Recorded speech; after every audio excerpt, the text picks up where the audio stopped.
novidade para todos vocês que já estão conosco há algum tempo, que meu espinho na carne são os olhos, né? E semana retrasada, num dia que a Adriana teve que acordar um pouco mais cedo e buscar alguém na cidade para trazer lá para o sítio, eu me aventurei a lavar minha própria lente. A Adriana, por caridade, lava a minha lente de contato toda manhã. Eu uso uma lente de contato porque óculos não funciona, porque a deformação que eu tenho na córnea faz com que a córnea seja meio como uma mecha, e o óculos só consegue achar um ponto focal. A lente, por estar encostada, pressionando o tecido da córnea, permite que eu tenha uma visão semifuncional. A gente tem uma doutora que é expert exatamente nessas coisas aí aqui conosco. Pois, nesse dia, eu me atrevi a lavar minha própria lente. O problema é que a Adriana tem mãos de seda, né? Delicada. Ela põe aquela lente que é muito pequenininha. Hoje eu estou usando aquela Rose Clear, que é bem fininha mesmo, né? E ela consegue, só fazendo assim, limpar, e aí eu ponho no olho. E, ultimamente, as lentes andavam caindo mais, o olho deve ter dado uma alteradazinha. Nesse dia, eu peguei a minha lente e eu comecei a fazer assim para limpar, e, de repente, tudo que eu senti foi aquele meio vidro, meio acrílico, quebrando no meu dedo.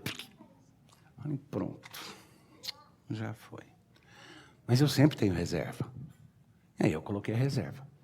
E aí eu fui para a reunião da Comissão Executiva do Supremo Conselho da Igreja, que foi em Campinas na semana passada, na semana retrasada, e eu já estava sem a minha reserva boa, porque eu estava usando a reserva boa. Tinha encomendado uma nova. E aí, lá na reunião, num dado momento, que a lente voou do olho, voou longe, foi aquele bando de pastor, a Adriana e mais um bando de pastor e presbítero ajoelhado no chão, procurando a lente. Procuraram, ad náusea, não acharam a lente. E já chegou num ponto no qual, se achasse também, estaria pisada, certamente, né? Vai para a terceira reserva. A terceira reserva é uma lente muito antiga, que já não está ajustada nem para ficar no olho e nem na visão. Por isso que eu falei mais cedo, né? Tá meio ruim de ver, tá ruim para ler, tá ruim para ver de longe e para reconhecer as pessoas. Graças a Deus, amanhã eu tenho a consulta para pegar as 2 lentes novas, as Rose Clears, que eu quase morri do coração quando descobri o preço que ela chegou a ficar agora. Mas vou pegar 2 para ter uma no olhinho e a outra na caixinha, botar a terceira reserva de volta lá no baú, e também fazer uma consulta para ver como é que está o olho. Engraçado que eu aprendi a conviver, são quase 30 anos convivendo com as dificuldades do olho, aprendi a conviver com essas dificuldades e com os momentos de tensão, porque esse problema do olho, ele tem sido mais ou menos assim. Parece que está chegando um momento que não tem muito que se possa fazer a respeito e que eu tenho que começar a me preparar para deixar de ver. E aí alguma coisa muda e alguém descobre lá uma técnica, começa algo novo. A primeira vez, quando descobriu o problema, descobriu que era sério e o risco era muito sério, e o médico ainda estava incerto, isso daí foi em 93, né? Incerto quanto a fazer um transplante, ele resolveu fazer uma birutice. Para a nossa expert, ele fez uma termocaractoplastia. Ele literalmente pegou um instrumento quente, queimou minha córnea em volta, para fazer ficar a cicatriz mais grossa, para segurar o tecido, para não romper. Loucura. Mas a cada momento que parece que a esperança se esvai, Deus parece que dá uma sobrevidazinha, muda, melhora, descobrem uma lente. Quando parece que as lentes não estão mais ficando no olho, eles mudam a tecnologia, adapta, e a gente vai levando. Mas eu confesso para vocês que eu anseio pelo dia no qual não só o resto de mim vai ser renovado e glorificado, corpo novo, mas eu quero ter olhos que me permitam segurança. que me permitam não só a visão, mas também a tranquilidade de que eu não vou estar no meio de um sermão como agora e de repente, plum, voa um vidrinho do meu olho e vocês todos viram, exatamente como na expressão bíblica, vejo as pessoas apenas como se fossem árvores. Tá? Essa ansiedade não é nada comparada com outras ansiedades que nós experimentamos o tempo todo. Porque o que faz a diferença para mim é que eu sei que se chegar um momento, e o chute inicial era de que eu não teria visão, eu provavelmente esticaria minha visão até uns 60, 60 e pouco. E o relógio está batendo. Hoje eu tenho esperança de que até uns 70, mas eventualmente o negócio vai ficar meio feio. Mas é uma ansiedade pequena comparada com outras que nós temos. E num tempo em que somos lembrados disso, a minha intenção é lembrar que a nossa esperança, a nossa inspiração, não é uma inspiração somente dentro do tempo como nós conhecemos. Ela não é a inspiração e o conforto apenas de um Deus que, como mãe, toca o rosto de sua criança e diz, vai ficar tudo bem porque eu vou cuidar de você. Ela é maior, ela é escatológica, esse é o termo que a gente usa quando fala dos dias finais, quando fala das coisas que estão por vir. E se a gente não tiver essa perspectiva escatológica, então nós vamos ter um problema sério, como eu destaquei a semana passada, com a igreja, com a autoidentidade da igreja. Mas o que eu quero mostrar hoje é que não é apenas em termos da identidade da igreja, é em termos da nossa vida pessoal e dos nossos dramas pessoais. Abre a sua Bíblia, por favor, livro do Apocalipse, capítulo 1.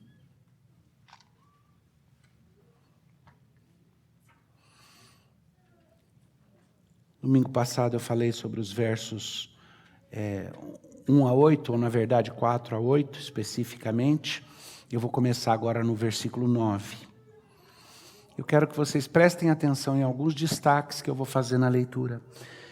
Eu, João, irmão vosso e companheiro na tribulação, no reino e na perseverança em Jesus. Achei-me na ilha chamada Patmos por causa da palavra de Deus e do testemunho de Jesus. João tendia a ser afetuoso quando escrevia, por exemplo, nas epístolas. Ele é identificado no Evangelho como o discípulo amado. Nas epístolas ele fala, filhinhos, amai-vos. Mas é interessante que aqui, e é João que está escrevendo isso daqui, assim que ele fala, que ele estabelece a perspectiva, que eu destaquei a semana passada, a quem nós pertencemos, quem que governa e quem está estabelecendo as coisas, ele começa a entrar num âmbito pessoal e ele diz assim, lembra, isso daqui está sendo escrito, bom, eu vou falar do propósito daqui a um minuto. Ele diz assim, eu, João, irmão vosso. Ele se define como irmão, como alguém que está junto na mesma situação. E quando ele fala de companheiro, ele diz companheiro no quê? Na tribulação, no reino e na perseverança. Companheiro de armas na luta. Companheiro no fato de que nós pertencemos a um reino diferente. E companheiro na tentativa de permanecer em Cristo. Meus irmãos, eu, companheiro de vocês, nas lutas, no triunfo e na permanência em Cristo, eu é que estou escrevendo para vocês, e eu estou escrevendo da ilha de Patmos. Esse ponto é interessante. Em Jesus achei-me na ilha chamada Patmos por causa da palavra de Deus e do testemunho de Jesus. Parece algo leve, né? Vai ver que ele tinha uma missão para pregar, e ele resolveu ir lá pregar na ilha de Patmos. A ilha de Patmos era uma cadeia, era uma prisão, era um lugar onde você exilava as pessoas piores, porque ainda hoje você pode visitar, e é basicamente uma ilha de pedra. Sol, sal e pedra. E o apóstolo João, de acordo com a tradição muito segura, existem aspectos da tradição cristã que não contém muitas evidências. Não o que está nas escrituras, mas o extra-escriturístico. Tem aspectos da história do começo da cristandade, por exemplo, de como que cada um dos apóstolos morreu. Em alguns casos é plausível, mas não tem uma evidência fortíssima. No caso particular de João, a gente tem muita clareza de que a pena que ele sofreu, e a razão é porque isso está registrado por pessoas que foram discipuladas diretamente por ele. Tá? O Policarpo, em particular, alguém que veio, que morreu, foi martirizado também pouco tempo depois, mas que foi discipulado pelo próprio João.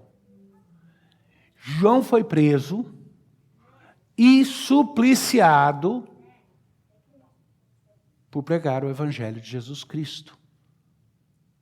Alguém sabe qual foi a pena que, de acordo com a tradição, ele sofreu? E sobreviveu?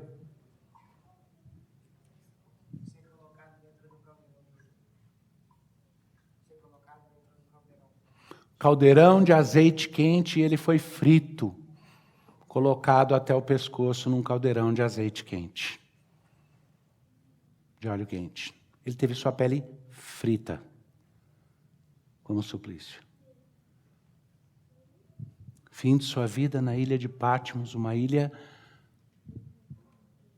penal, pedra, sal e sol, e a pele toda frita. Esse dá até para imaginar, porque eu tenho certeza que vários de vocês aqui já experimentaram o que é queimar um pouquinho na praia mais do que devia, né?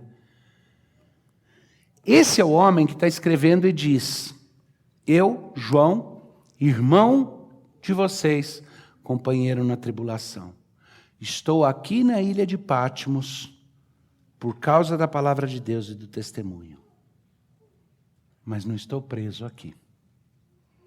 E aí ele diz: achei-me em espírito no dia do Senhor, e ouvi por detrás de mim grande voz como de trombeta. Ele achou-se em espírito em outro lugar, não foi? Não, em outro tempo. Ele foi levado para testemunhar como testemunha ocular o grande dia do Senhor. Aquilo pelo qual ele mais ansiava. Ele foi levado para ver o que seria no dia em que a justiça seria executada de forma plena. No dia em que a graça de Deus seria manifesta de forma absoluta. E no dia em que o julgamento e a condenação de todos aqueles que não confiaram em Cristo seria executado. Então ele diz: achei-me em espírito no dia do Senhor, e ouvi por detrás de mim grande voz como de trombeta, dizendo: o que vês, escreve em livro e manda às 7 igrejas: Éfeso, Esmirna, Pérgamo, Tiatira, Sardes, Filadélfia e Laodiceia. E o interessante aqui é que João é levado a ver como testemunha o final do jogo, registrar e mandar o registro todo para 7 igrejas em particular. O interessante é que logo depois, isso fica mais para frente nessa série, ele vai tratar de cada igreja em particular. Mas ele manda o conjunto todo ir. Ele não fala, escreve 7 cartas para cada igreja e manda individual. Faz um registro geral de tudo que você vai ver. E esse registro geral você vai enviar para 7 igrejas que eu vou te dizer. Tá? Ele ouve essa voz, e ele está descrevendo então como testemunho ocular, ele ouve essa voz, e voltei-me para ver quem falava comigo, e voltando vi 7 candeeiros de ouro. E no meio dos candeeiros, um semelhante a filho do homem, com vestes talares, e cingido à altura do peito com uma cinta de ouro. A sua cabeça e cabelos eram brancos como alva lã, como neve, os olhos como chamas de fogo. Os pés semelhante ao bronze polido, como que refinado numa fornalha, a voz como de muitas águas. Tinha na mão direita 7 estrelas, e da boca saía-lhe uma afiada espada de 2 gumes. Seu rosto brilhava como o sol na sua força. Quando o vi, caí a seus pés como morto. É interessante que ele tem uma visão, e essa visão é do Senhor Jesus Cristo, e ele faz essa descrição, e isso é chave para entender o que vem para frente no livro do Apocalipse, à medida que eu vou continuar pregando nele. Tá? É interessante que o próprio livro nos dá dicas das coisas que são usadas como metáforas e das que não são. E eu já falei com vocês em outra situação sobre a diferença entre ser literalista ou literal. Tá? Se eu disser para vocês, rapaz, vai chover canivete hoje. Ninguém visualiza canivetes caindo do céu. Você visualiza muita chuva, porque é uma figura de linguagem, é uma expressão. Mas se você acredita em mim, você acha que vai chover. E vai chover muito forte. Vai ser uma chuva excepcionalmente forte para ter usado uma figura como essa. Note que quando João começa essa descrição, ele dá uma dica de muitas das outras descrições que vão acontecer no livro do Apocalipse. Ao mesmo tempo, estabelece o princípio de que quando ele não fizer certas qualificações, é um sinal de que talvez ele não esteja simplesmente dando uma metáfora. Então, quando ele descreve o Senhor Jesus, ele fala, era como, era como, era como. Como que uma espada de 2 gumes saindo da boca, como bronze, como... Então, ele está se referindo a essas coisas para descrever algo indescritível. Mas ninguém deve imaginar Jesus com uma espada saindo aqui com 2 gumes, pé de bronze. Em outras palavras, você não interpreta isso como se fosse uma descrição completa, e sim o uso de uma linguagem para descrever algo talvez muito difícil de descrever. Assim como um homem apaixonado fala, o rosto da minha amada é como o sol ou como a lua, dependendo do gosto dele. O interessante é que quando ele termina, ele diz, quando o vi, caí a seus pés como morto. Tamanha a visão. Ele, porém, pôs sobre mim a mão direita, dizendo, não temas, eu sou o primeiro e o último. Aquele que vive, estive morto, mas eis que estou vivo pelos séculos dos séculos, e tenho as chaves da morte e do inferno. Escreve, pois, as coisas que viste, e as que são, e as que hão de acontecer depois dessas. Eu quero destacar bem claro aqui que João ficou aterrorizado com a mera imagem de quem é Jesus Cristo. Ele foi confortado por Jesus. E aí Jesus voltou ao propósito dele de ter levado João lá, dizendo, ele confortou João, disse, não temas. E aí ele disse, assim como eu estou confortando você, eu quero que você escreva para conforto do meu povo 3 coisas. Isso eu enfatizei com as crianças. As coisas que tens visto, e as que são, e as que hão de acontecer. Passado, presente e futuro. E aí ele explica. Quanto ao mistério das 7 estrelas que viste na minha mão direita, e aos 7 candeeiros de ouro. As 7 estrelas são os anjos das 7 igrejas, e os 7 candeeiros são as 7 igrejas.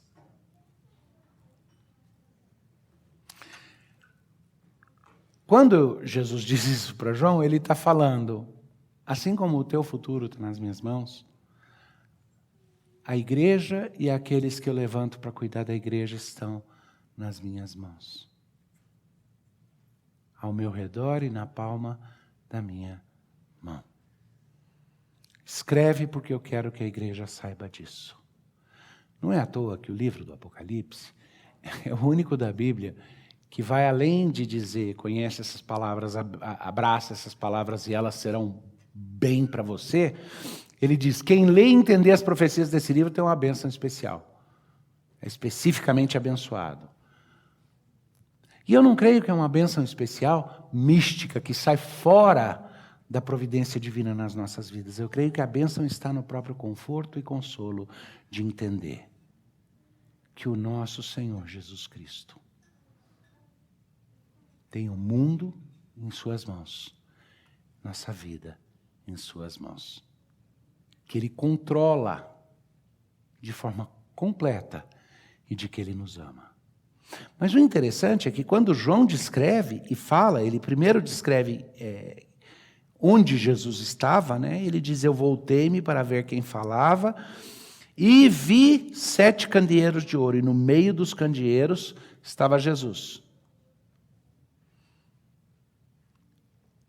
E ele diz assim, no meio dos candeeiros, um semelhante ao Filho do Homem, com vestes talares, cingidos à altura do peito, com uma cinta de ouro.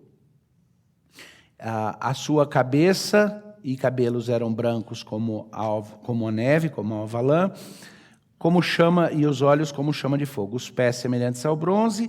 Tinha na mão direita 7 estrelas, e da boca saía uma espada afiada. E o próprio Senhor explica para João. Os 7 candeeiros são a minha igreja. As 7 igrejas às quais a carta vai ser endereçada naquele momento. 7 porque como número perfeito representa a totalidade da igreja de Cristo. Então aquelas 7 são simbólicas de todo o resto, de toda a massa. E 7 igrejas, de certa forma, porque eu creio que ali tem uma referência também a 7 eras, 7 períodos que a igreja tem experimentado. Mais para frente isso fica um pouco mais claro, não vou entrar nesse detalhe agora. Quando ele explica para João do que ele está falando, quando ele coloca nesses termos,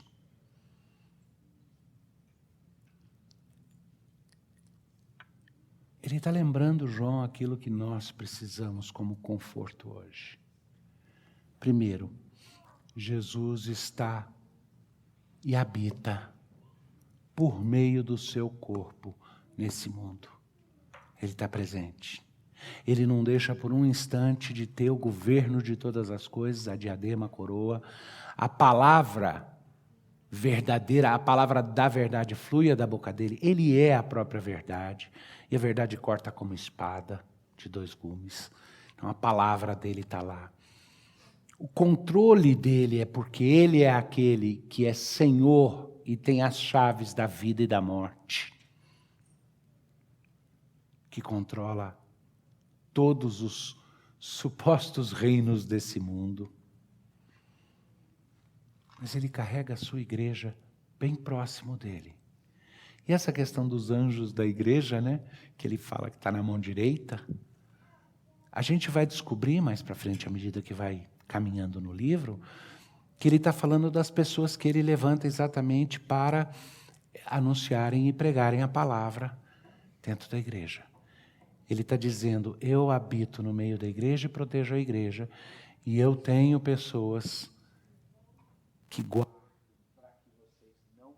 para que a igreja nunca fique sem a palavra.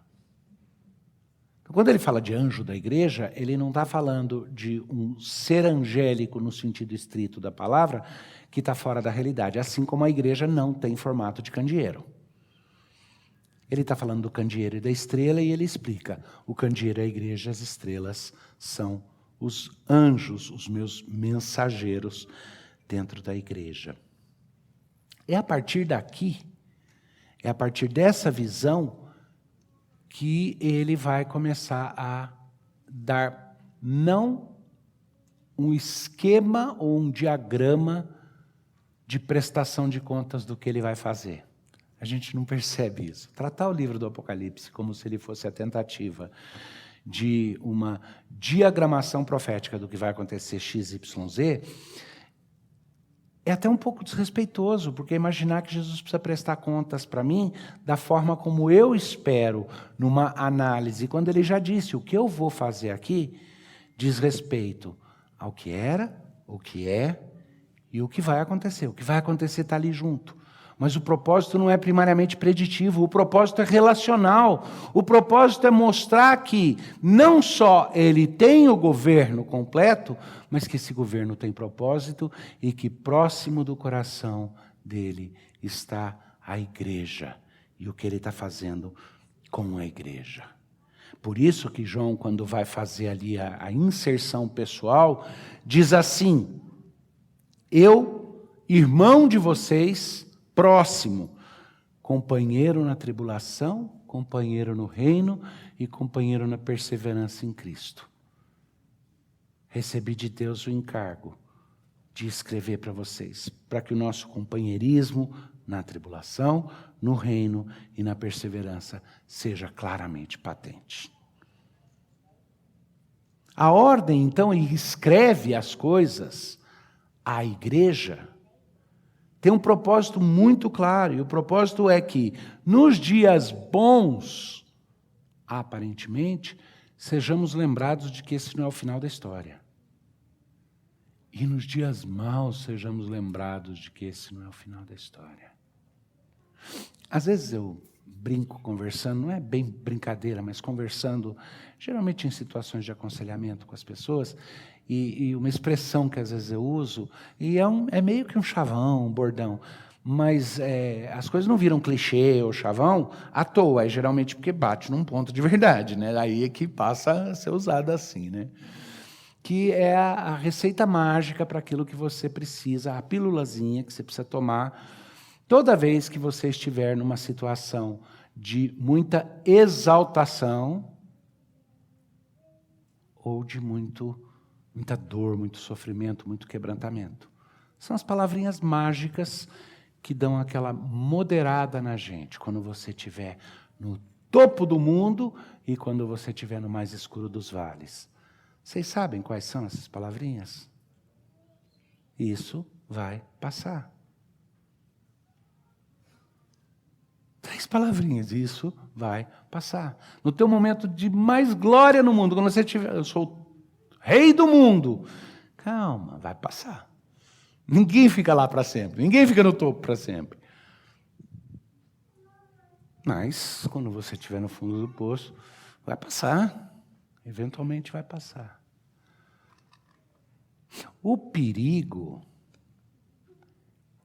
é que, se for uma vã esperança, se for simplesmente o otimismo de dizer vai passar, e a temperança de dizer vai passar quando as coisas estão muito boas, tem outras possibilidades e outros riscos, né? De um cara fortão, assim, grandão, que nem você, forte, e ele foi trabalhar numa firma nova. E nessa firma convidaram ele para um jogo de futebol que os funcionários tinham depois do expediente. E ele foi para o jogo de futebol. E chegou um cara lá no jogo de futebol, um baixinho assim, magricelo, e deu uma canelada feia nele. Feia. Ele segurou o cara e falou, meu, isso não vai ficar assim. E aí ele olhou e por trás do cara estava o chefe dele que tinha contratado. Ele falou, é o dono da empresa. Aí o baixinho virou e falou, por que não vai ficar assim? Ele falou, porque eu acho que vai inchar.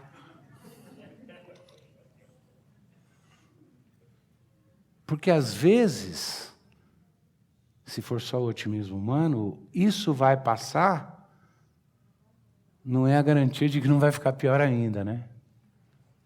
de que as coisas não podem piorar, elas podem. A diferença é que aqui o que Jesus está falando para João é: diz o que foi, o que é e o que vai ser, porque está sobre meu total controle. E ainda que eu não tenha de prestar contas e dar um esqueminha preditivo para vocês, eu de bom grado escrevo relacionalmente para vocês e dou para vocês o conhecimento que vocês precisam para entender o que foi, o que você está atravessando e o que vem pela frente. Para que a gente possa refazer a leitura da nossa história, do nosso momento e do nosso futuro. Essa é a esperança que ele vai trazer. Quando ele começa a descrever situações e eventos, eles precisam ser colocados em perspectiva. Para concluir hoje, tem duas questões bem importantes. Primeiro, a partir do momento em que isso ficou claro na introdução, tudo o resto que nós discutirmos no Apocalipse vai ter essas três dimensões: passado, presente e futuro.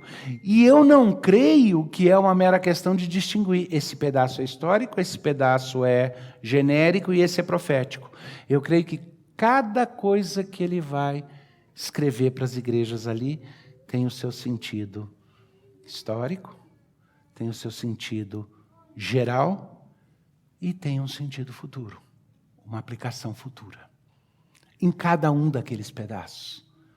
Então isso é a primeira coisa, é uma chave para entender direito e escapar das armadilhas de um literalismo errado ou de uma visão que simplesmente espiritualiza e transforma em metáfora tudo que está no Apocalipse. Reduz, ele é um livro histórico descrevendo um momento que já passou. Tá? Então essas três coisas. Mas a mais importante, a primeira coisa são esses três aspectos temporais sempre trabalhando junto. Mas a segunda e muito mais importante, a que eu queria que você levasse no coração hoje, é que é a respeito de relacionamento. Não é a respeito de dados, de um conhecimento distanciado, é a respeito de relacionamento. O teu irmão, João, literalmente frito. A gente não fala, você está frito, hein, cara? Literalmente frito. Colocado lá na ilha de Patmos para sofrer, diz: eu sou seu irmão, seu companheiro nas lutas, seu companheiro no reino, e Deus me trouxe aqui, só para Ele poder me levar em espírito para outro tempo. E eu vi o que aconteceu. Voltei para contar para vocês uma mensagem de amor e de relacionamento, onde aquele que reina soberano começa me deixando ver que ele se cerca da igreja, protege a igreja e que ele tem mensageiros dentro da igreja para encaminhar a palavra dele. E esse Senhor que governa todas as coisas é o princípio e o fim de todas elas. Essa garantia do relacionamento com Cristo, esse é o consolo que não tem preço. Esse é o conforto maior do que só uma palavra de que tudo vai ficar bem, ou do que só uma esperança, espero que dê certo. Essa é a garantia de que é relacional, de que a igreja é amada por Jesus e cada um que faz parte da igreja é amado por Jesus de forma bem pessoal. De que não importa nos momentos mais altos ou nos vales piores, até se a gente estiver numa situação onde está bem frito e sofrido, é Ele que coloca os nossos olhos e diz: deixa eu te levar para ver o que é o final da história. Deixa eu te mostrar aonde é que isso vai dar, onde é que você vai chegar. Vamos orar? Pai, dá-nos o senso claro de que somos encaminhados por Ti, não apenas individualmente, mas que a Tua igreja é parte relevante de um plano cósmico.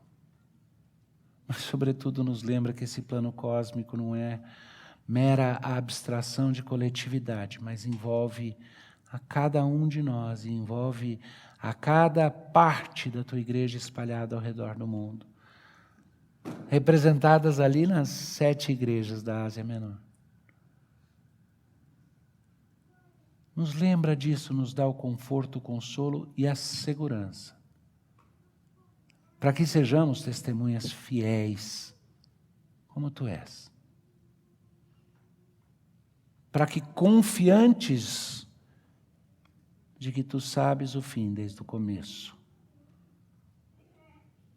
não nos tornemos ansiosos por saber o que vem pela frente, mas descansados de que o que quer que o Senhor traga em nossas vidas vai ser de fato para o nosso bem.